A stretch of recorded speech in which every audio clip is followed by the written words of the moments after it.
Namaste.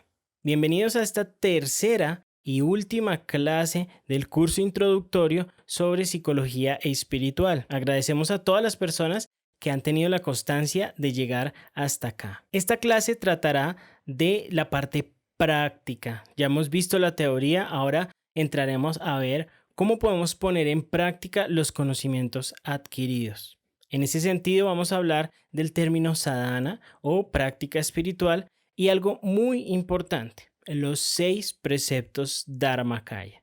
Así que, sin dar más vueltas, vamos a empezar con esta clase. Namaste. Bienvenidos todos a esta tercera y última clase del curso introductorio sobre psicología espiritual de Movimiento Dharmakaya.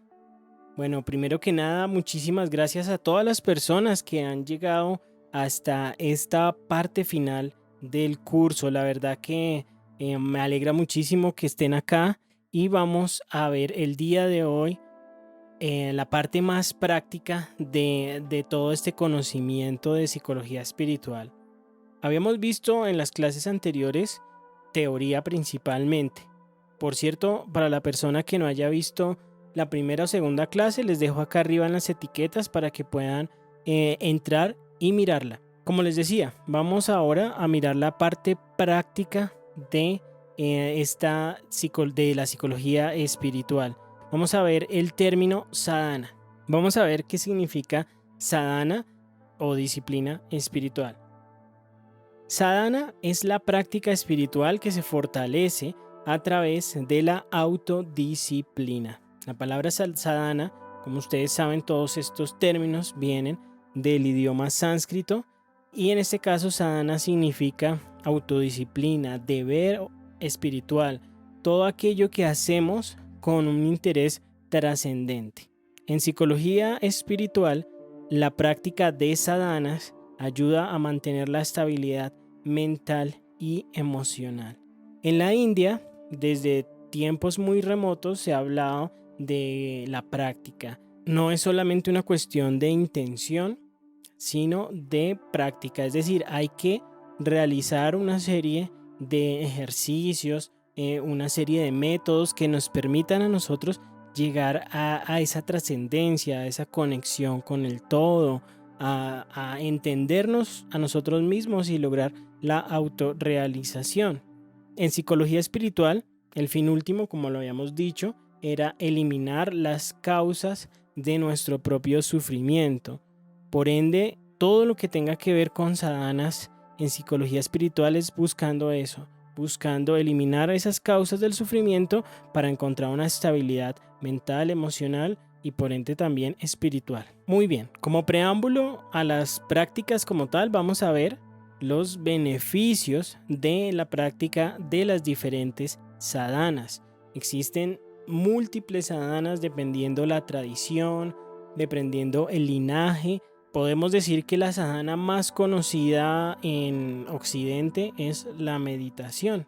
Esta como tal es una práctica física, mental y espiritual. Pero bueno, vamos a ver beneficios de la práctica. El primer beneficio que podemos nombrar y que en definitiva es súper importante es mejorar la salud. Como estamos trabajando en los 3 niveles del ser, incidiremos en lo físico, lo mental y lo espiritual. La práctica de las sadhanas van a hacer que ustedes, aprendices y personas que quieran mejorar su vida a través de la psicología espiritual, mejoren su salud. Eso es lo que vamos a buscar, que mejoren realmente su salud. No importa en el nivel en el cual empiecen. Esto es un proceso que lleva tiempo, progresivo, diferente para cada quien, pero en definitiva con la gran ventaja de que todos, sin importar, van a mejorar su nivel de salud. Entonces, muy importante esto. Ahora, afrontar de una mejor manera los problemas cotidianos.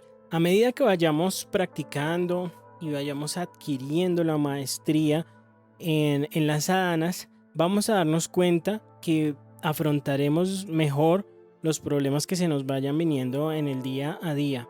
Es decir, vamos a adquirir una conciencia que nos va a permitir ser más inteligentes, ser más proactivos saber responder mejor a ciertas situaciones, como también en algunos casos ser menos reactivos. Por ejemplo, en el caso en el cual tengamos un enfrentamiento con alguien, un problema, vamos a priorizar una respuesta calmada, serena, basada en el raciocinio y no en esa parte instintiva que quiere quizás pelear, que quiere ofender. Vamos a llegar a ese punto en el cual logremos dominar esas explosiones emocionales, priorizando lo racional. El tercer beneficio: limitar las causas que llevan al sufrimiento. Como lo habíamos dicho anteriormente, este es el eje central: lograr estados prolongados de felicidad y modular las emociones negativas.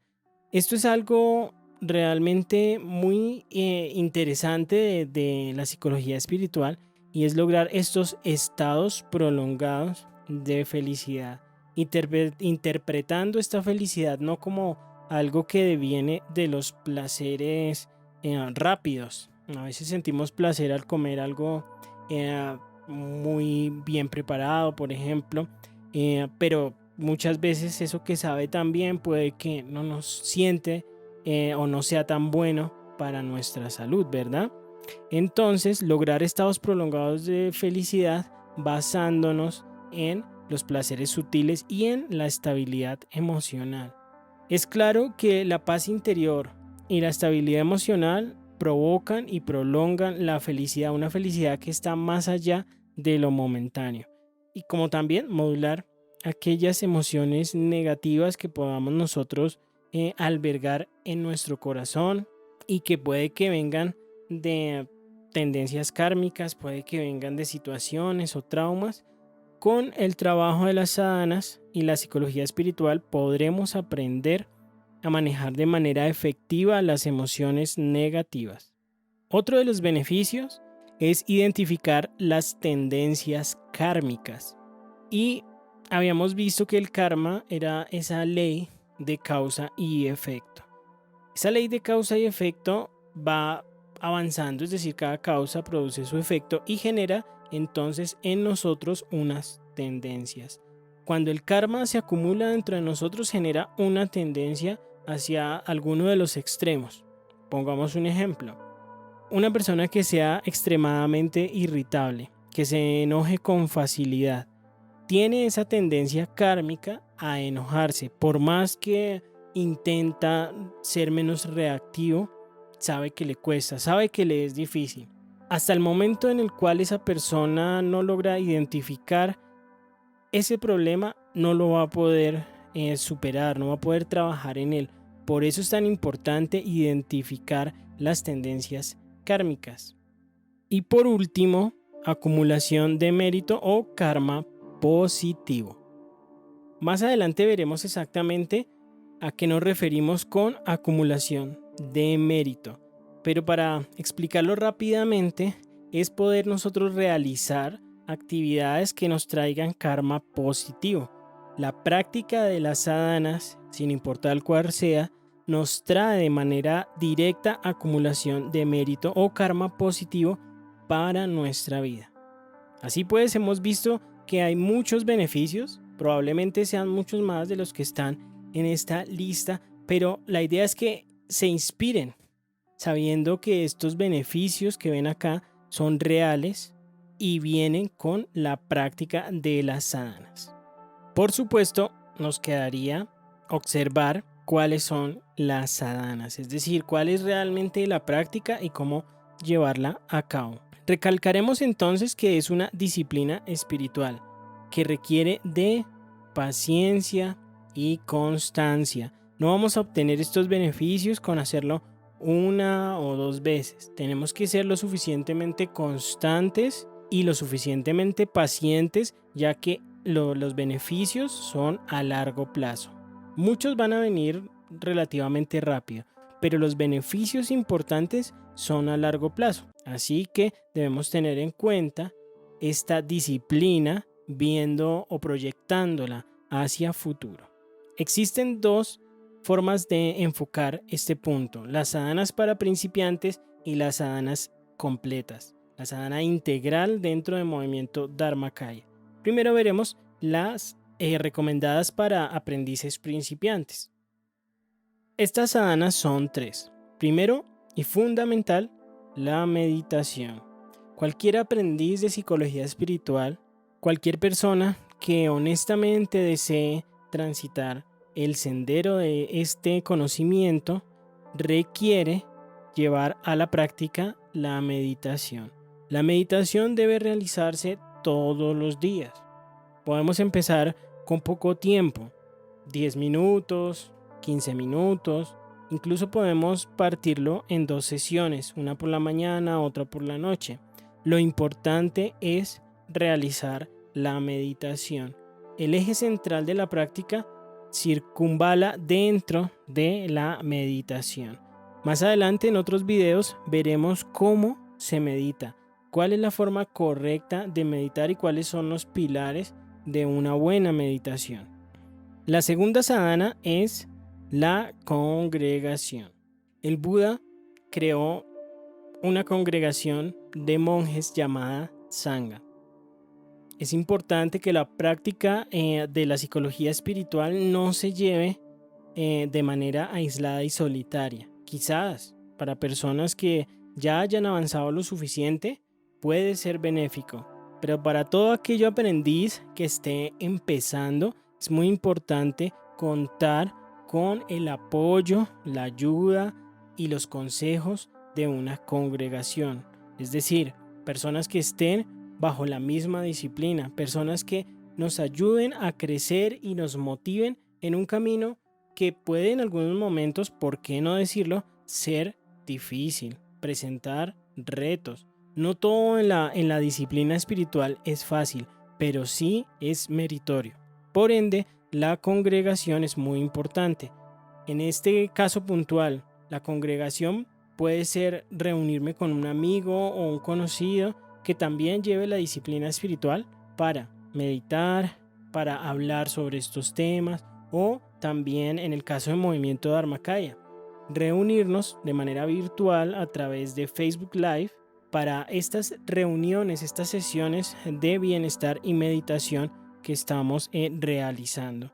Entonces hay diversas formas en las cuales nos podemos poner en contacto con esa congregación. No debe ser mandatorio que tengan que ser demasiadas personas.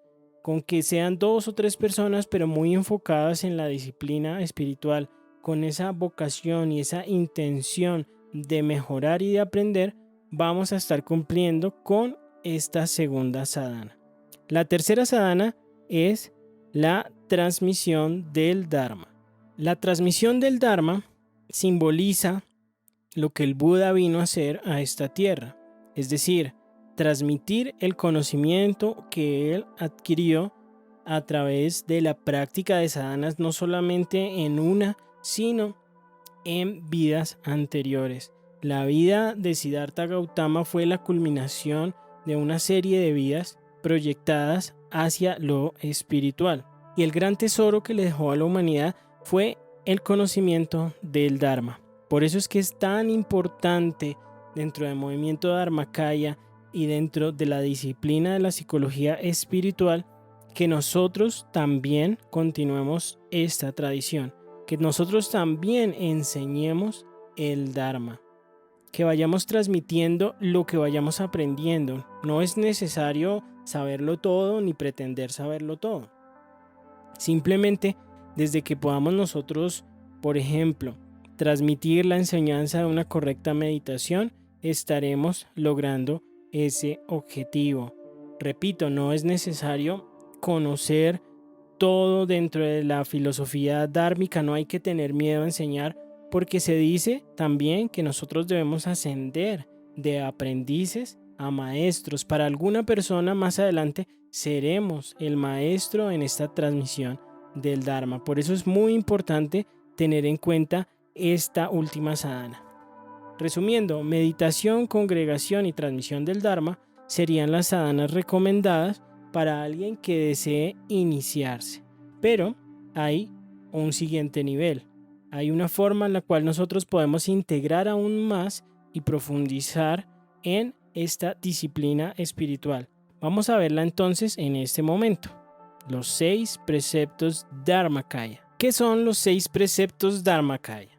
Los 6 preceptos son efectivamente sadhanas, prácticas dentro de nuestra vida cotidiana que debemos ir integrando poco a poco para que en definitiva lleguemos a una vida completamente equilibrada, de principio a fin. Desde que nos levantamos hasta que nos acostamos, estaríamos llevando una vida realmente en el sendero del Dharma, en el sendero del aprendizaje y el conocimiento dármico. Vamos entonces ahora a ver qué son estos preceptos, cómo los podemos incorporar, cómo los podemos hacer útiles para nuestra vida. Los 6 preceptos son la rutina ideal que nos brinda una guía sencilla para mejorar nuestra vida. Es así de simple, una rutina ideal. La práctica de los 6 preceptos es la síntesis de la psicología espiritual. Realmente practicar de manera consistente los 6 preceptos es comprender en su totalidad la psicología espiritual. Entendido esto, vamos a observar el primer precepto. Acondicionamiento físico o virya. Virya significa virilidad. Es esa fuerza que emerge de nosotros mismos. El acondicionamiento físico no es otra cosa que poner a nuestro cuerpo en la condición óptima para poder vivir ese sendero espiritual. Acondicionar el cuerpo es mantenerlo en óptimas condiciones de salud y bienestar a través de ejercicios físicos que involucran 5 habilidades. Aquí estamos hablando no de un entrenamiento deportivo con una meta de lograr una medalla o de lograr ser los más fuertes o los más hábiles en un campo específico. Acá buscamos realmente ponernos a punto, es decir, tener nuestras 5 habilidades inherentes en el cuerpo equilibradas. Primero, el equilibrio, es decir, la capacidad que tiene nuestro cuerpo de lograr esa estabilidad. Eso es un trabajo muscular muy importante y del sistema nervioso. La elasticidad. Probablemente esto ya lo hemos visto y lo intuíamos quizás por la práctica del Hatha Yoga. El yoga que nosotros vemos, en el cual se hacen algunas posturas llamadas asanas, hace referencia a ese Hatha Yoga. Así pues, vamos a ir aprendiendo e incorporando ejercicios que nos permitan mejor elasticidad en nuestro cuerpo, mejor resistencia, es decir, tener esa capacidad de nuestro cuerpo para hacer ejercicios aeróbicos, caminar, trotar, montar bicicleta, movernos por una montaña. Todo esto es muy importante hacerlo, que nuestro cuerpo esté vivo y demuestre realmente ese virya, esa vitalidad. También entrenamos fuerza y potencia.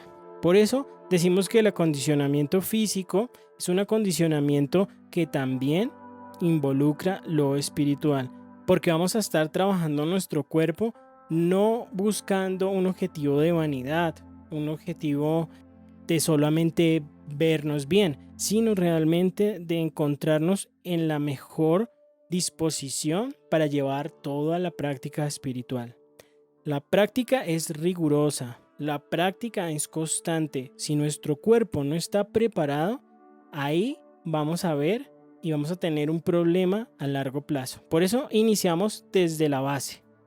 Los 6 preceptos vienen divididos de la siguiente manera. Son 2 preceptos por cada nivel del ser.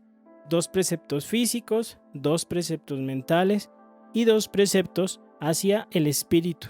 Por eso es importante tener en cuenta esa base que trabajamos desde el inicio, desde lo más burdo hacia lo sutil. Dicho esto, vamos a ver ahora el segundo precepto. Alimentación consciente o el Dharma de la alimentación. Es muy importante y todos ya lo sabemos, la alimentación para nuestro cuerpo, pero muchas veces no tenemos la suficiente claridad de saber cuáles alimentos debemos consumir, cómo los debemos consumir, en qué cantidad los debemos consumir. Por eso vamos a ver un precepto dedicado a la alimentación. La alimentación debe ser entendida como un proceso de renovación física y energética.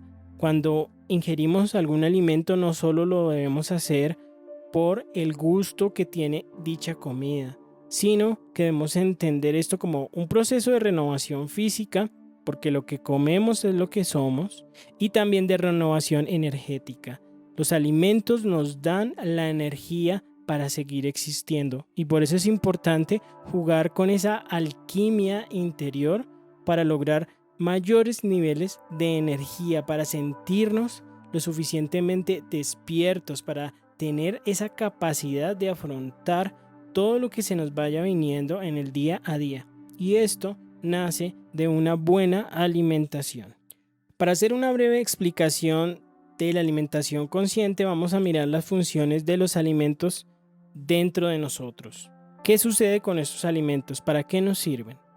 Primero, para dar sustento al cuerpo, nuestros huesos, nuestra piel, nuestra musculatura, etc. Segundo, porque nos están aportando energía. Y tercero, porque nos ayudan a prevenir y curar enfermedades si hacemos de la alimentación un proceso inteligente. Así que ya hemos visto de manera muy rápida la importancia de una correcta alimentación. En próximos videos vamos a explicar de manera más detallada cómo llevar una verdadera alimentación consciente. Dirijámonos al tercer precepto o meditación. Dhyana significa ese proceso en el cual buscamos el estado meditativo. Dhyana es una palabra en sánscrito que nos remite a la meditación. La meditación no es otra cosa que la búsqueda de estados elevados de conciencia que nos permitan, como objetivo último, encontrar el camino hacia el nirvana, es decir, hacia la disolución absoluta del ego. Este tercer precepto está directamente involucrado con nuestro siguiente nivel, es decir, el nivel mental. La meditación es un proceso que, si bien incluye todos los niveles del ser, se centra de manera especial en la mente. Estamos buscando o generando las circunstancias propias para encontrar estos estados elevados de conciencia, tener mayor concentración, mayor atención, también mayor discernimiento. Todo esto se logra a través de la meditación y por ende la disolución del ego. ¿Recuerdan ustedes qué es el ego? Como lo hablamos en la primera clase, el ego no es otra cosa que un falso yo. Por eso es importante buscar esa disolución de ese ego. Para identificarnos realmente con nuestra esencia, debemos quitar esa máscara del ego. Concluyendo, meditar nos brinda relajación y paz mental. De una manera simple, sencilla, para no hacernos la vida complicada, vamos a entenderlo de esa forma. Encontraremos relajación y paz mental a través de este bello precepto, la meditación. Vamos ahora al cuarto precepto, sabiduría o prajna en sánscrito. La vida es un eterno aprendizaje, por ende debemos esforzarnos en adquirir conocimientos que nos permitan la autorrealización. Lograr comprensión y discernimiento son objetivos fundamentales dentro de la psicología espiritual. No basta con tener amplios conocimientos, debemos saber qué hacer con ellos. Por eso es importante abrirle un espacio en nuestro día a día para adquirir dicha sabiduría. Este vendría a ser el cuarto precepto. Vamos ahora al quinto precepto, que tocaría ya el nivel trascendente, el nivel espiritual. Mérito o puya en sánscrito. El mérito es el resultado positivo de ejecutar acciones positivas y desinteresadas para beneficio de los demás.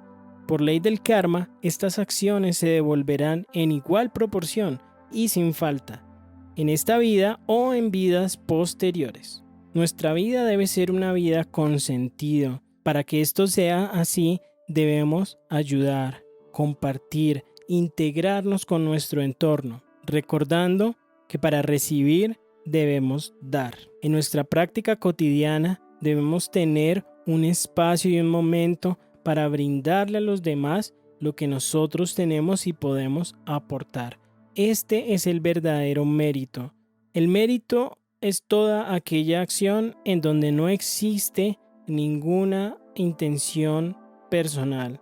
Damos por la satisfacción de ayudar a los demás. No se necesitan actos grandes, no se necesita ni siquiera muchas veces dinero. Podríamos llegar a pensar que lo que a veces falta es recursos económicos, pero no siempre es así. Una palabra sabia, un consejo, un abrazo pueden ser formas muy importantes de acumular este mérito y practicar el puya todos los días. Y el sexto y último precepto es la complacencia consciente o sukha. La complacencia consciente es la aproximación al término medio que reconcilie el disfrute de la vida con la disciplina espiritual. Si bien la disciplina espiritual es rigurosa y férrea, debemos ser realistas. Vivimos en una sociedad llena de apegos, de deseos. Por todo lado nos incitan a consumir. Por ende, no podemos pensar que estamos en las mismas condiciones que alguien que se encuentre, por ejemplo, en el Tíbet o en Nepal, en un lugar solitario en el cual no hay tantos estímulos como en la sociedad contemporánea. Por eso es importante entender y reconocer que todavía tenemos esa parte instintiva, esa parte que desea experimentar el placer. Por eso incluimos la complacencia consciente como un precepto, como una práctica que se debe llevar en el día a día. La complacencia consciente implica conocer realmente qué es el placer, de dónde deviene y entender un concepto muy importante llamado dukkha. Dukkha no es otra cosa que el sufrimiento que se encuentra en toda actividad placentera. Pongamos un ejemplo. Cuando alguien ingiere alcohol o bebidas alcohólicas, va a tener el efecto de la embriaguez. Es un efecto que muchos dirían agradable, se siente bien. Pero al siguiente día vamos a experimentar todo lo contrario. Es decir, vamos a experimentar el dukkha del alcohol. Asimismo sucede con todas las actividades placenteras. Sin embargo, no todas tienen la misma cantidad de dukkha. Si somos inteligentes, vamos a escoger las actividades que tengan menor cantidad de ese sufrimiento implícito. Por ejemplo, la meditación es una actividad muy placentera, una actividad que se siente bien y que afortunadamente no trae consigo cantidades grandes de dukkha. Es probablemente la actividad que tiene el dukkha más pequeño de todos. También podemos mirar actividades contemplativas como el ritual del té o caminar por una montaña. Experimentaremos de esa manera placer, pero un placer que no nos hace daño. La música, la poesía, el estudio, la gratificación de la acción desinteresada o hasta la risa son maneras de experimentar placer en la vida sin hacernos sufrir a largo plazo. La complacencia consciente es la maestría en la experimentación del placer y la felicidad. En su estado más avanzado podríamos llegar a hablar de tantra o transmutación. Para algunos aprendices este tema puede ser muy interesante, para otros no tanto. El tantra es, o traduce más bien, secreto. Son prácticas secretas para aquellas personas que han decidido de manera totalmente comprometida a avanzar en su práctica espiritual. Tantra es la transmutación de ese veneno, como lo vimos en el mito de la Génesis hindú. Shiva toma el veneno y de esa manera lo transmuta. Nosotros también podemos transmutar placeres muy elevados, tomar aquellos que son mundanos y volverlos elevados, pero esto es algo reservado para practicantes avanzados. Hasta aquí hemos visto los 6 preceptos Dharmakaya y con esto daríamos conclusión a este curso introductorio sobre psicología espiritual. Realmente hemos avanzado mucho en poco tiempo. Si ustedes lo ven importante, pueden volver a mirar estos videos, volver a hacer este curso y ir ahondando en los demás contenidos que vamos a estar subiendo a nuestro canal de YouTube. Por ahora los dejo con esta bella frase del maestro Sri Nisargadatta Mahara. En lugar de ver las cosas como las imaginas, aprende a verlas como son. Cuando puedas ver todo como ello es, también te verás a ti mismo como tú eres. De mi parte, felicitaciones a todos los que llegaron hasta este punto. Continúen con este aprendizaje en el canal de Movimiento Dharmakaya. Si han experimentado resonancia con estos temas, si sienten que esto puede mejorar su vida o las de los demás, los invitamos a compartir este curso para que llegue a muchas más personas. Me despido de ustedes, soy Jaime Dharmakaya, creador del movimiento Dharmakaya, y espero que continúen con nosotros aprendiendo, avanzando y creciendo en psicología espiritual. Namaste.